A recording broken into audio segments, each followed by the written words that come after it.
And then, yeah, I mean, just the train couldn't stop, hit the 18-wheeler, derailed, the whole thing like crumpled up into me, the car ahead. And, I somehow walked out of there with just a lot of head injury, but no broken limbs, a lot of, a couple All right. scratches. And it was just one of those random things where I just afterwards, immediately, I was kind of like, well, there's got to be a reason that this wasn't worse. What am I going to do now? But also at that point, I was still grappling with some of the relationships that were happening all around my life that I was sort of had in my mind for decades and decades since I was a kid before that. And then I couldn't control my drinking habits.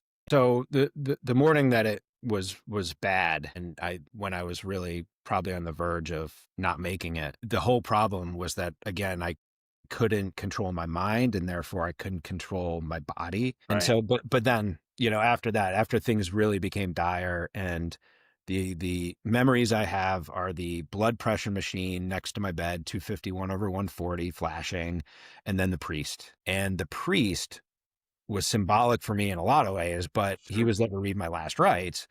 And so once I woke up, I was very lucky to get into an inpatient rehab center. And it really, I don't know if I would say like it saved my life, but it's right up there at the top. I ended up staying 94 days. And once I got a little bit of time, the person who was sort of the CEO of the center, he was just like, I've never seen anybody check in here.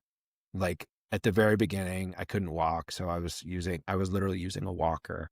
Do something that is out of the ordinary from a physical activity standpoint and create a habit around that in a notebook, or if you need to do it on screen in notes in a notes app or whatever, like just write something down.